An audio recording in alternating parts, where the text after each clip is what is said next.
it's time for a live event.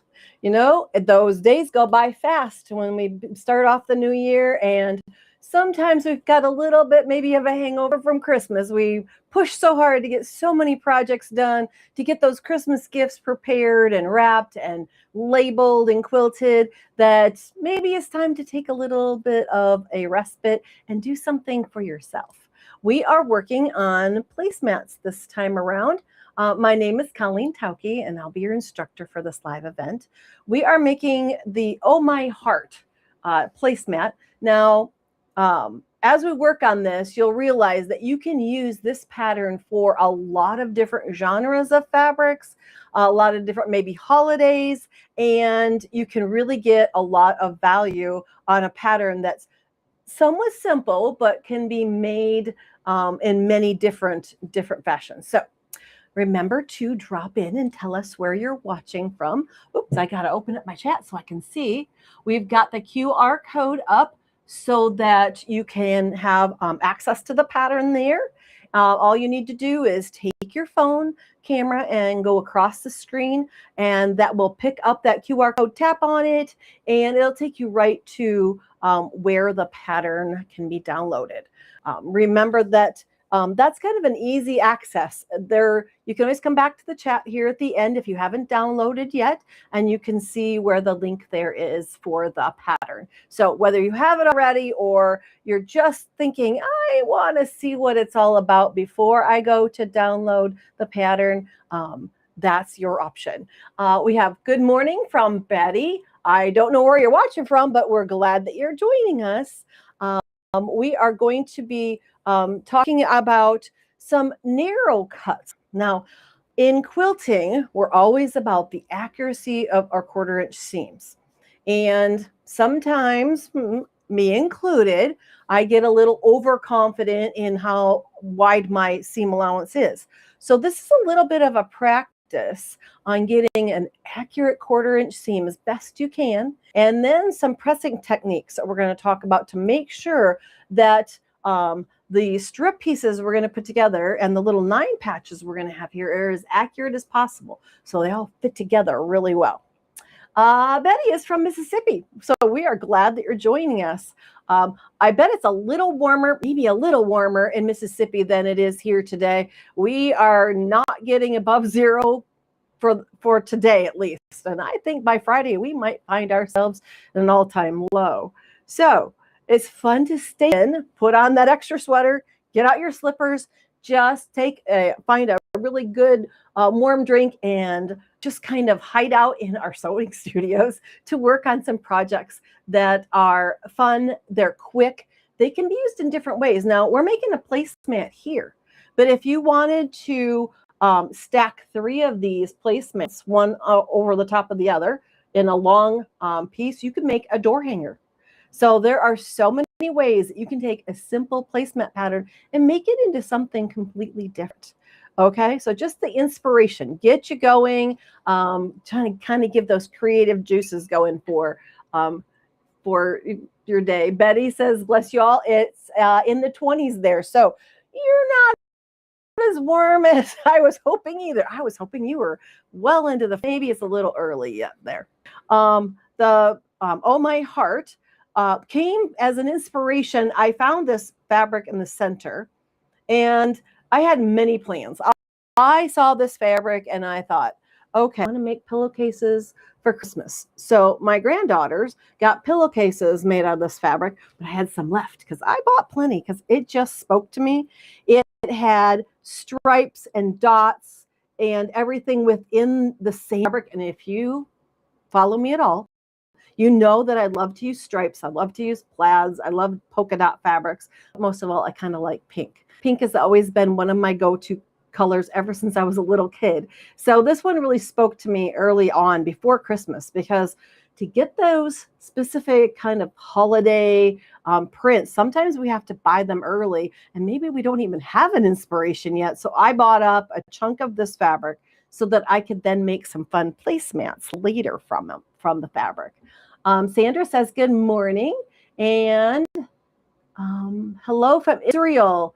Yuhandi? I don't know if I'm not pronouncing it right. I know, because I'm sure that I'm trying to pronounce it like English and it's not. But we are glad you're joining us from Israel. And Dina says, good morning from Chile, Illinois, my neighbor to the east. I know it's cold over there too. And Kelly is joining us from Arizona.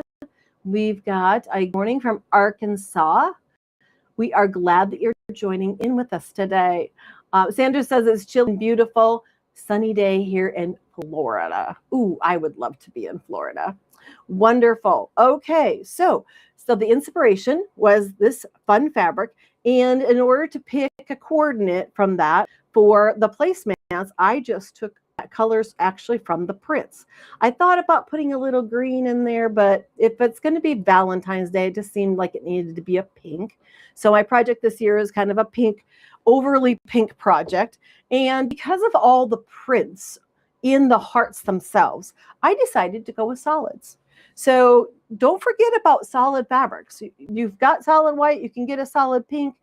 Those are easy to pick up, or you can pick up something with a really kind of a overall design that's just kind of a marble. But I wanted a real crisp, clean color on the outside, just because there's a lot of print going on in the center panel.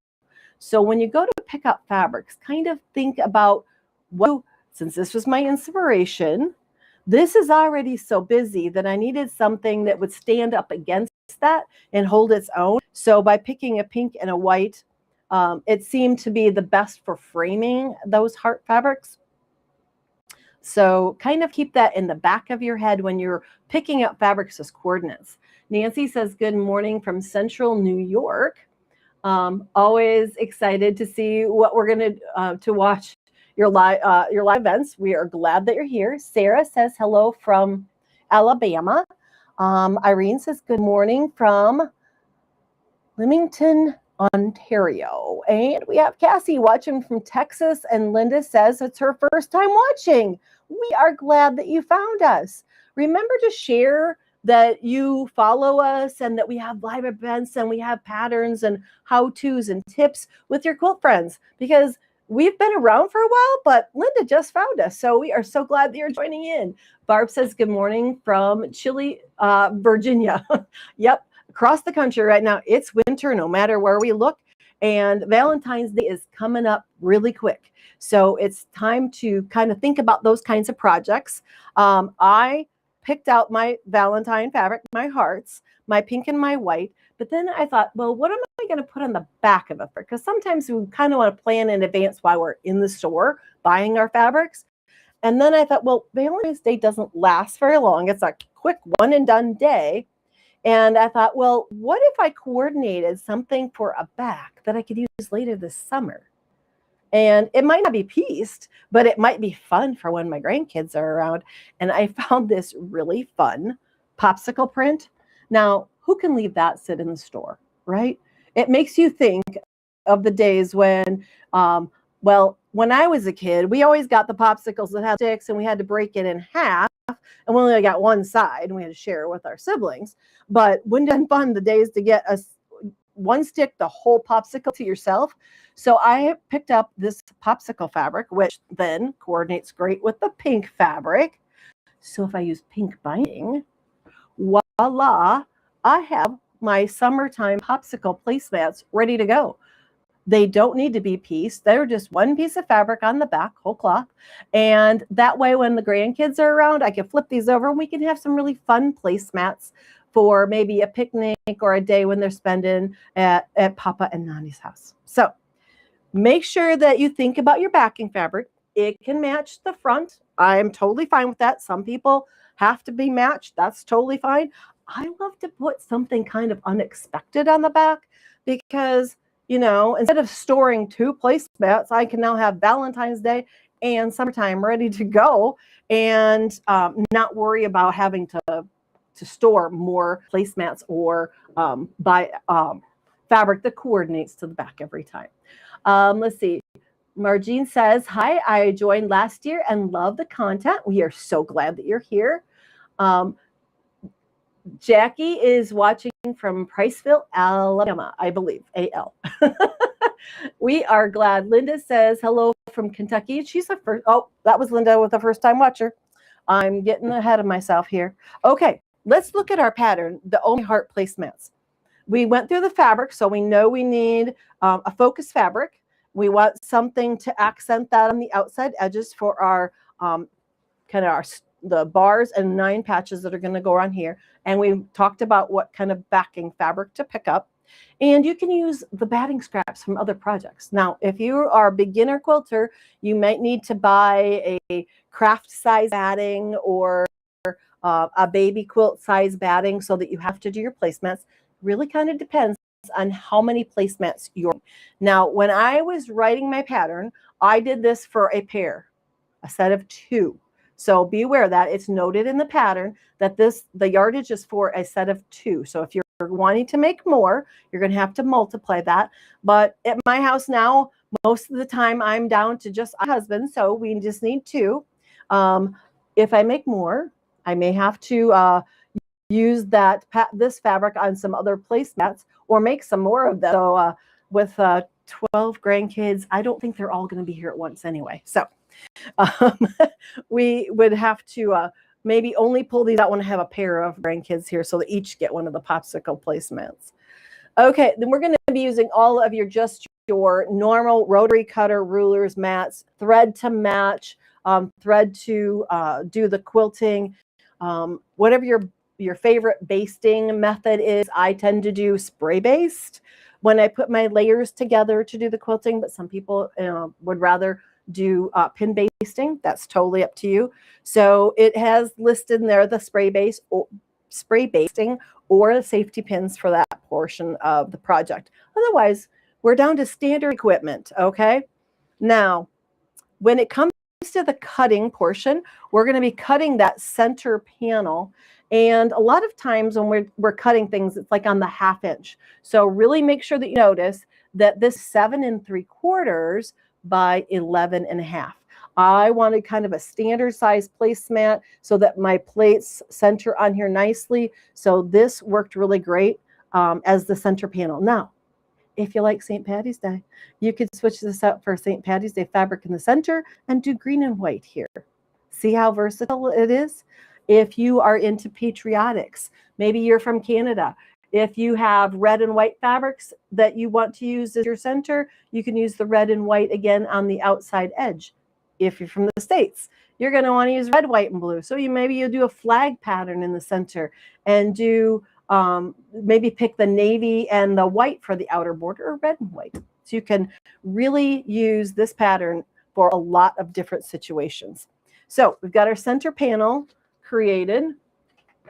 Now we're going to have to cut some 1 1/4 inch strips.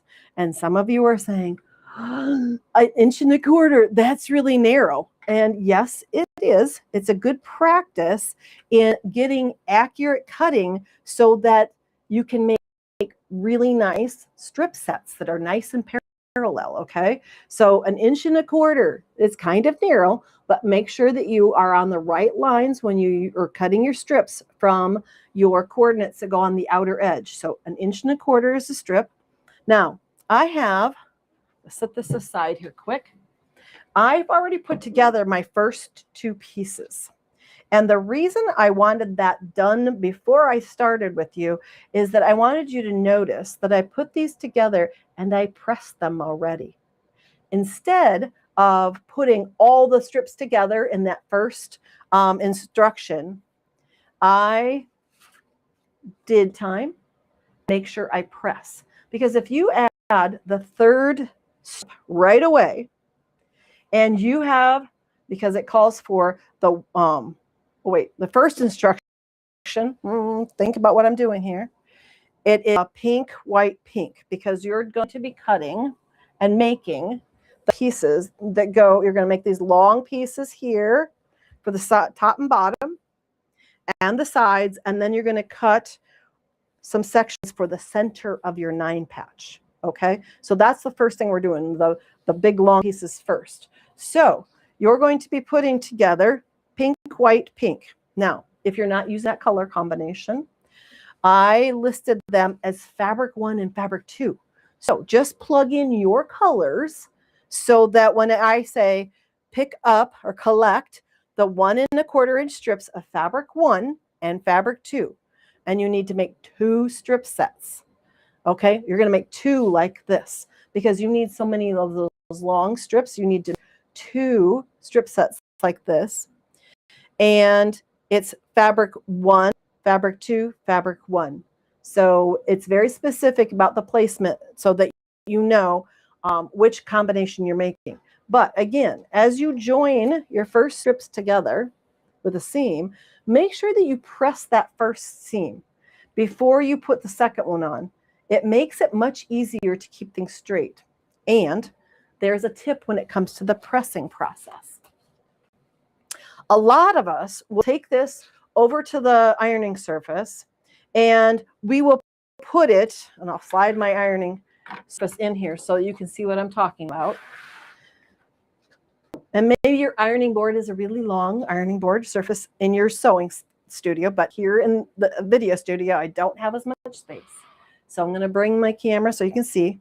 We're tempted to lay this parallel across in front of us. So it goes like this, okay?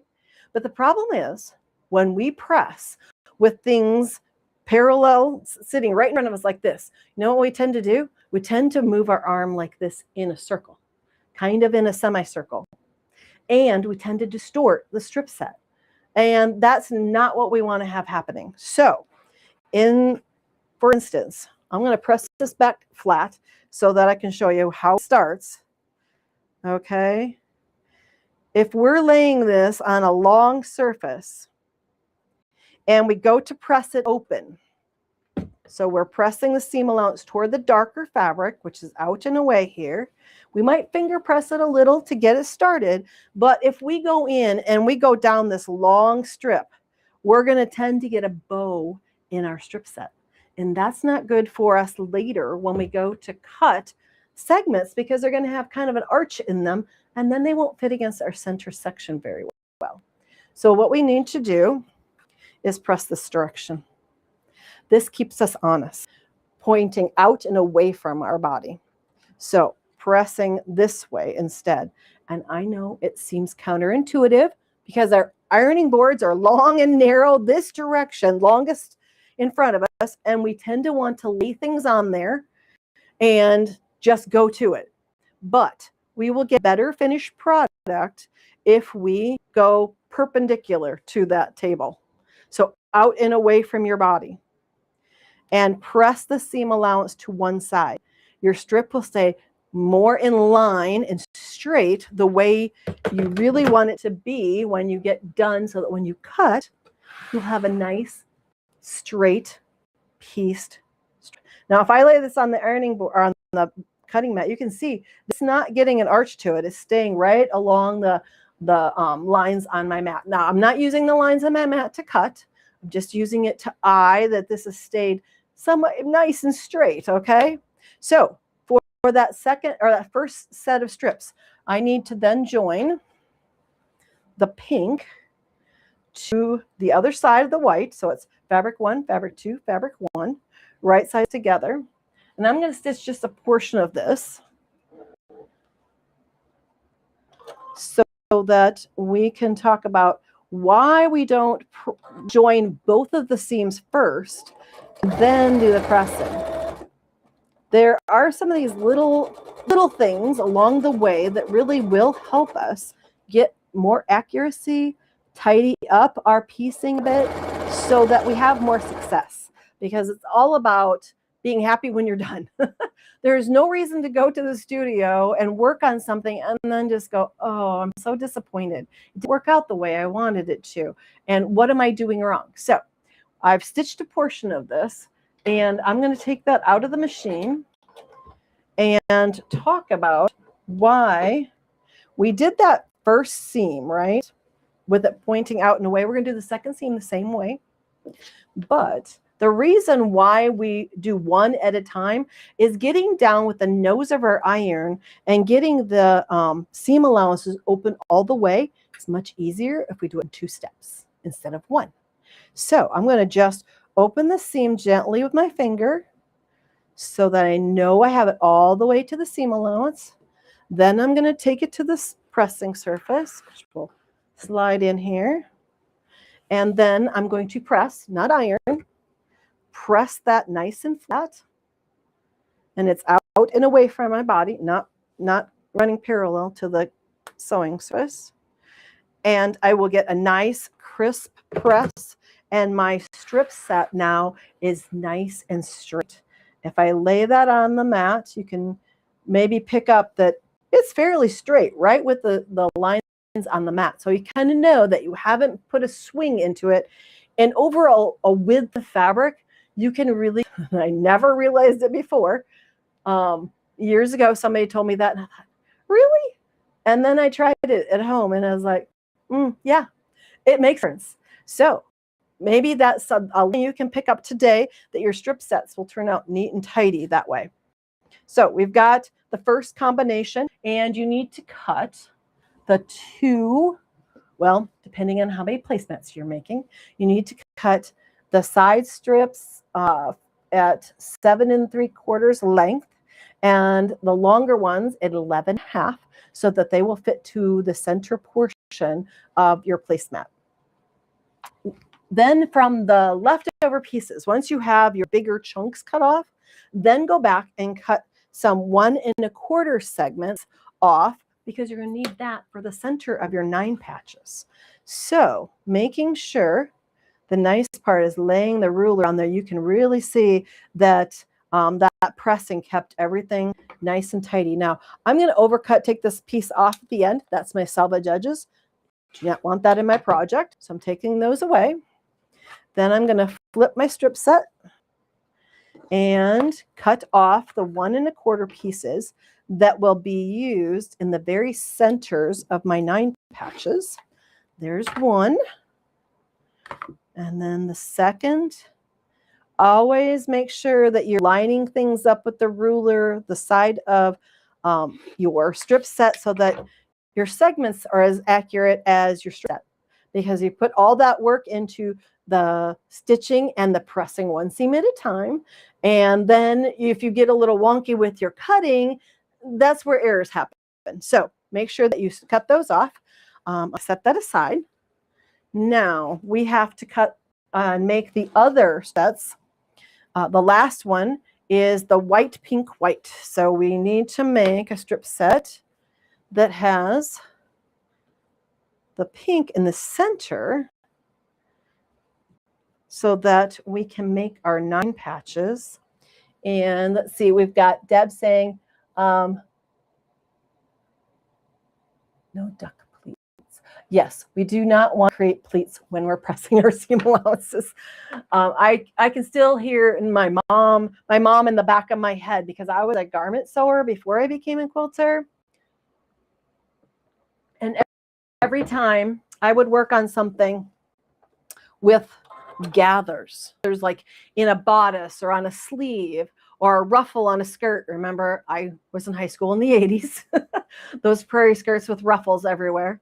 I remember her saying, no pleats, no pleats. So, you know, make sure you get what you really intend when you open your seams, open them all the way to the stitching, so that you don't have those little pleats in the center, because that takes up some of the fabric, and then your pieces don't fit together as well.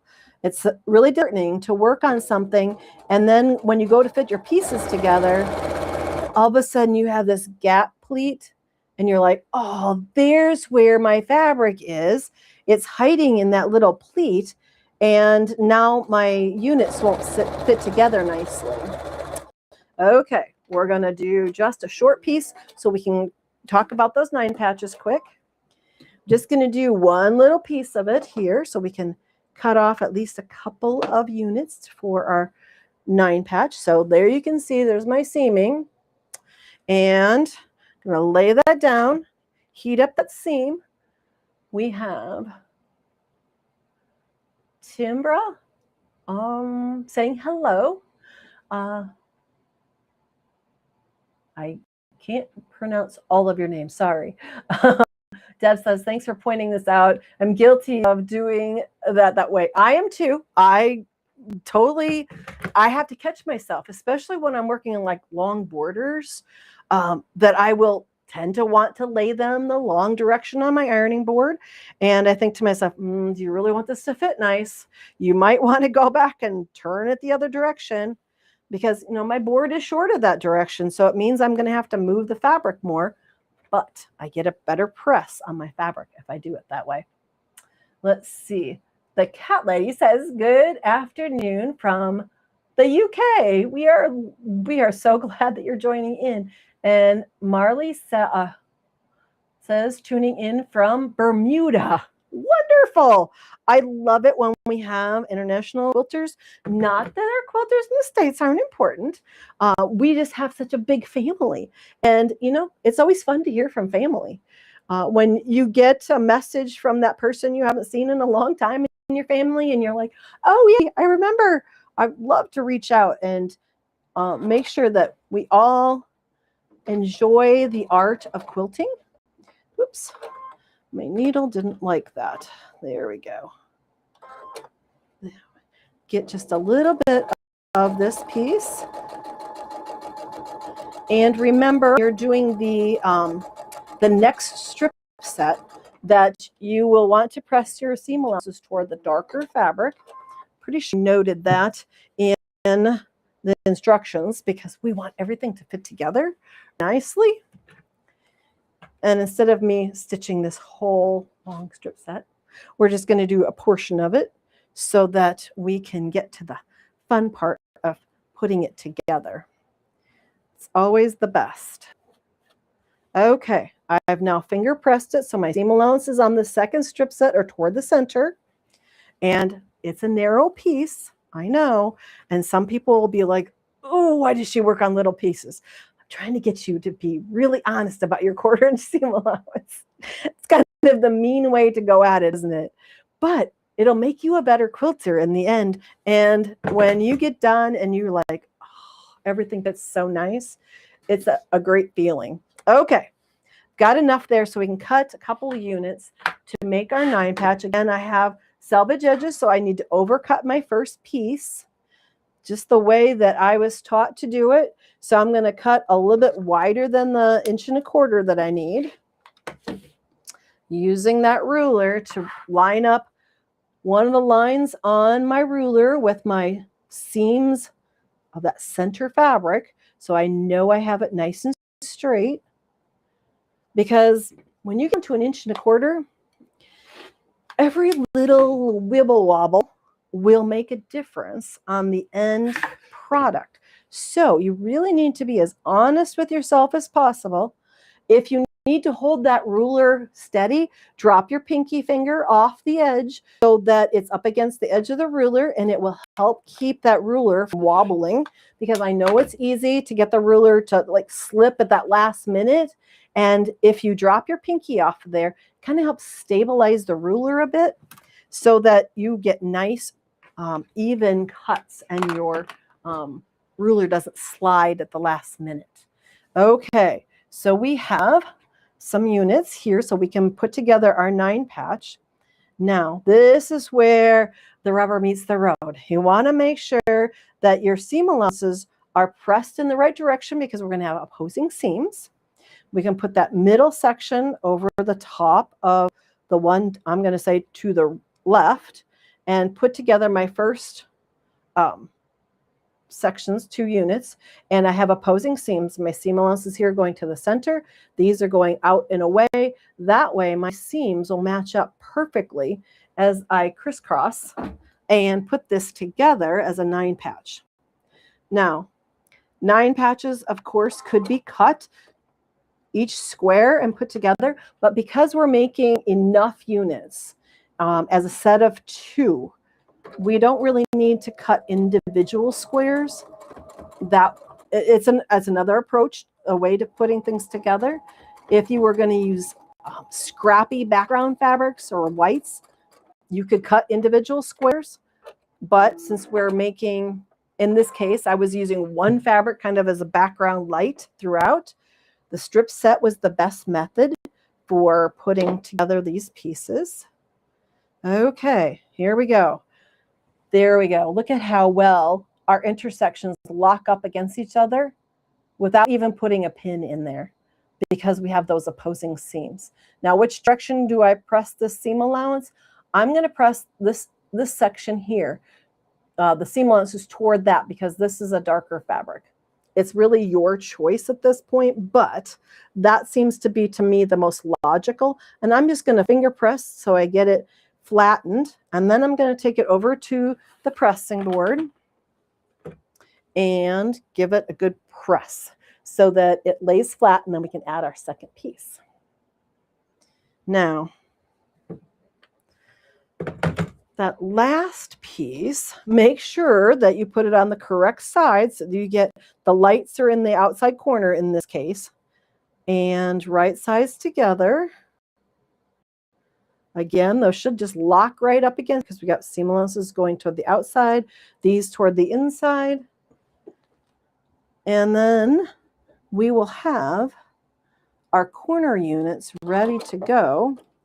And it's a very simple assembly from there. And then let's talk about a little bit about the quilting process, because that's always the now what do I do portion. At least it is for me. I get a top done and then I have to sit and think about it for a while to try and figure out what kind of quilting really complements the project that I've created. Now, there we go. Second one, locked up against each other. That's the seam, second seam right there. We've got pretty good intersections. So now I'm going to finger press it because I want, again, I don't want to pleat there. I want that open all the way to the seam allowance. Lay it down. Now, if you're a person who likes to use steam, be cautious. Steam can add a stretch factor into your piecing. So whether you're pressing the strip sets before cutting off units, or if you're making the 9 patches, be very cautious about steam just so you don't distort them, because once they're kind of set in place, it's very hard to correct that distortion in the piecing process. I know that steam is very popular with a lot of people, but just go a little light on the steam. Don't overwork it unless you've gotten very good at not using your hand and fingers to pull or distort, because we want this to be as nice and neat and square as possible. Okay, now what comes down to at this portion of the game is laying your pieces out. So there's where our 9 patch comes in the corner. We've cut the strips here and strips here, and we've got 4 of the 9 patches created. So then it's just about assembly. So in the instructions, the diagrams really help you a lot. I am a very visual learner, so I tend to use diagrams to help you along the way. I put the side strips on first and press those. I got to think about it here. I press those seam allowances toward the center. And then I took the long strip sets and I attached a 9 patch on each end.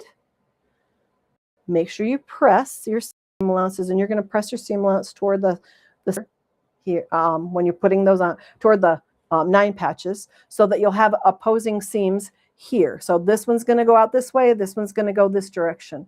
Then put one of those units top and bottom, and you have the center or the whole entire placemat constructed.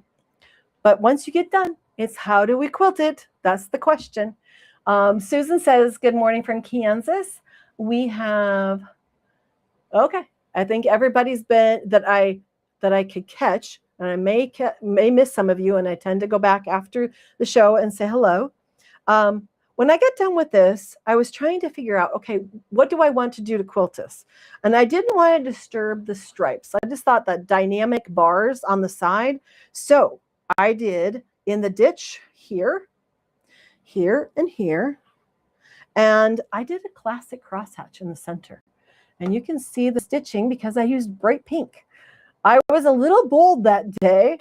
You could use a less bold color thread if you like.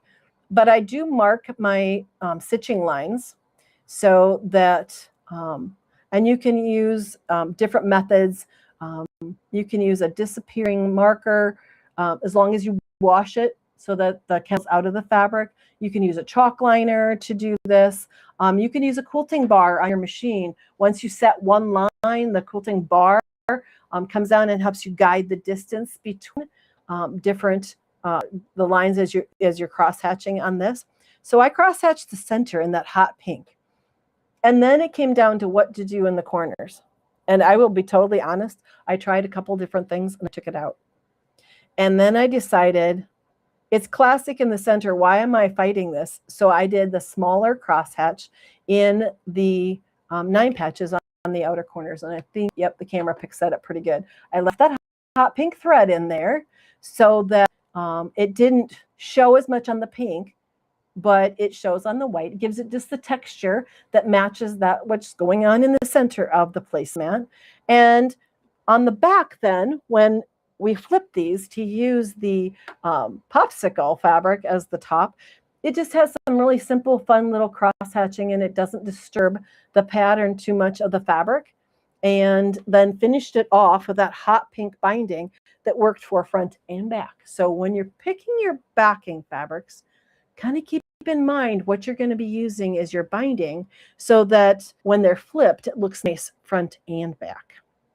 Lisa says, good morning. And I think it's Lisa from Wisconsin. Well, we're glad that you're joining in.